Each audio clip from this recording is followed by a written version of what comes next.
தமிழ்நாட்டில் இன்று முதல் 7 நாட்களுக்கு பரவலாக மிதமான மழைக்கு வாய்ப்புள்ளதாக வானிலை மையம் அறிக்கை வெளியிட்டிருக்கிறது. விவரங்களை வழங்குகிறார் நம்முடைய செய்தியாளர் மாணிக்கம். வணக்கம். இது தொடர்பான கூடுதல் தகவல் என்ன சொல்லலாம்? தமிழ்நாட்டில் கோடை மழை தொடர்ந்து வரக்கூடிய 7 நாட்களுக்கு பெய்வதற்கான வாய்ப்பு இருப்பதா வானிலை ஆய்வு மையம் தெரிவிச்சிருக்கிறாங்க. தொடர்ந்து கோடை மழையினுடைய பரவலாக பெய்து வரக்கூடிய நிலையை நம்ம பார்த்து வருகிறோம். இந்த சூழல்ல அடுத்து வரக்கூடிய 7 நாட்களுக்கும் தமிழ்நாட்டில் கோடை மழை பரவலாக பெய்யக்கூடிய வாய்ப்பு இருப்பதாகவும், தமிழ்நாட்டினுடைய தென் மாவட்டங்கள் மற்றும் வட மாவட்டங்கள் உட்பட பல பகுதிகளில் மிதமான அளவில் மழை பெய்யக்கூடிய வாய்ப்பு 7 நாட்களுக்கு நீடிப்பதாக இந்திய வானிலை ஆய்வு மையம் தெரிவிச்சிருக்கிறாங்க. அதே வேளையில நமக்கு 22ஆம் தேதி வரையிலும் ஓரிரு இடங்கள்ல அதிக மழைக்கான வாய்ப்பு இருப்பதாகவும் வானிலை ஆய்வு மையத்துடைய அறிவிப்பில் தெரிவிக்கப்பட்டிருக்கிறது.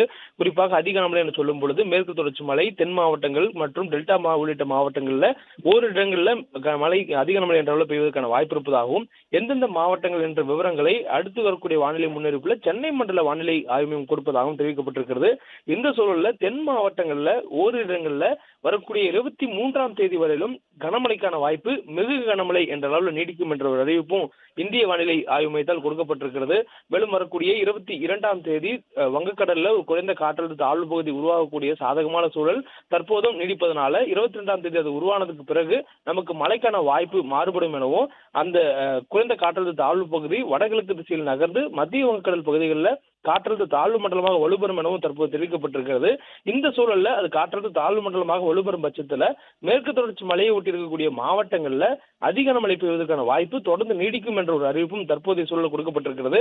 இது காற்றினுடைய போக்கு மற்றும் அந்த உருவாகக்கூடிய குறைந்த காற்றழுத்த தாழ்வு பகுதியை பொறுத்து மாறுபடும் எனவும் தெரிவிக்கப்பட்டிருக்கிறது. அதே சூழல்ல நேற்றைய தினம் தொடங்கிய தென்மேற்கு பருவமழை இந்திய பெருங்கடல் பகுதிகளில் வட இந்திய பெருங்கடல் பகுதிகளில் பரவி இருக்கிறது, முன்னேறி இருக்கிறது. இது இன்றைய தினமும் மேலும் முன்னேறி இருப்பதாக தெரிவிக்கப்பட்டிருக்கிறது. இது அடுத்து வரக்கூடிய 15 நாட்களுக்குள்ளாக இந்திய நிலப்பரப்புல இந்த தென்மேற்கு பருவமழை தொடங்குவதற்கான வாய்ப்பு மிக அதிகமான ஒரு சாதகமான சூழல் இருப்பதாகவும் தெரிவிக்கப்பட்டிருக்கிறது.